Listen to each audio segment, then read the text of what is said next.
कोल्हापूर जिल्ह्यातील काही महत्त्वाच्या बातम्या आता आपण थोडक्यात पाहणार आहोत। त्यासाठी पाहूया संक्षिप्त बातम्या अर्थात फास्ट न्यूज।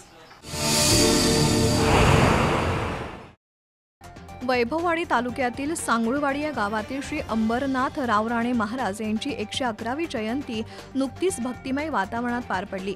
या निमित्तानं बोंद्रे नगरात झालेल्या कार्यक्रमाला कोल्हापूर आणि कोकणातून हजारो भक्त उपस्थित होते।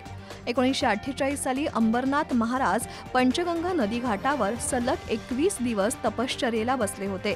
तिथंच त्यांच्या पादुकांचं पूजन करून वाजत गाजत पादुकांची मिरवणूक काढण्यात आली। ही मिरवणूक जिल्हा परिषद सोसायटी हॉलमध्ये आल्यानंतर श्री विठ्ठल महाराजांचं पाद्यपूजन करण्यात आलं।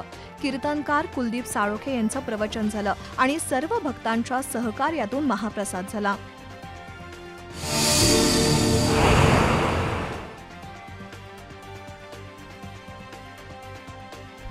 यड्रावमधील पार्वती औद्योगिक वसाहतीमध्ये कापडावर आणि दुधावर प्रक्रिया करणारे अनेक व्यवसाय आहेत।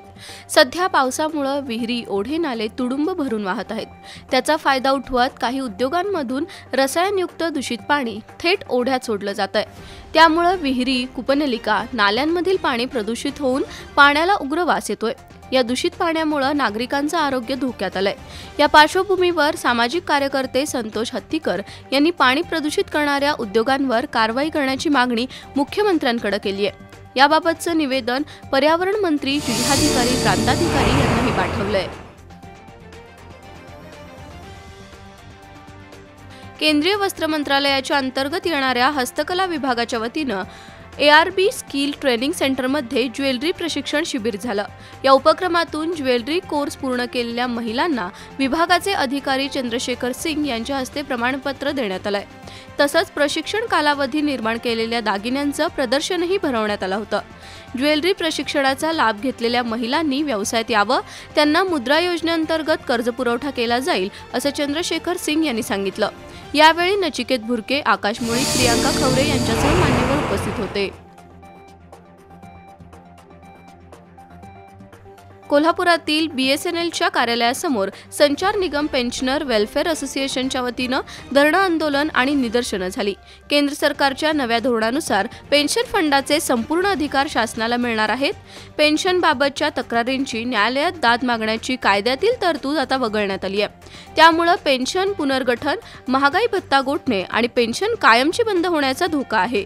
न्यायालयात दाद मागण्याचा अधिकार सुद्धा हिरावला गेल्यामुळे सरकारची मनमानी वाढणार आहे। त्यातून पेन्शनधारकांनी आंदोलन करून केंद्र सरकारबाबत नाराजी व्यक्त केली।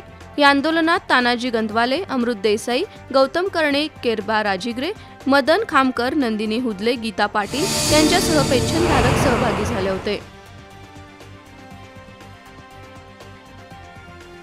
इचलकरंजीतील कुचनूर टोळीतील रियाज कुचनूर, बजरंग चौधरी यांच्या टोळीविरोधात घरफोडी आणि वाहन चोरीचे अनेक गुन्हे दाखल आहेत।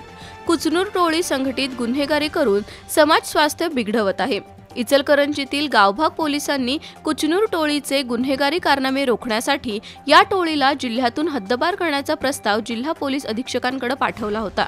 त्यानुसार जिल्हा पोलीस अधीक्षकांनी रियाज कुचनूर, बजरंग चौधरी यांच्यासह टोळीतील 10 जणांना 1 वर्षासाठी कोल्हापूर जिल्ह्यातून हद्दपार करण्याचे आदेश दिले आहेत।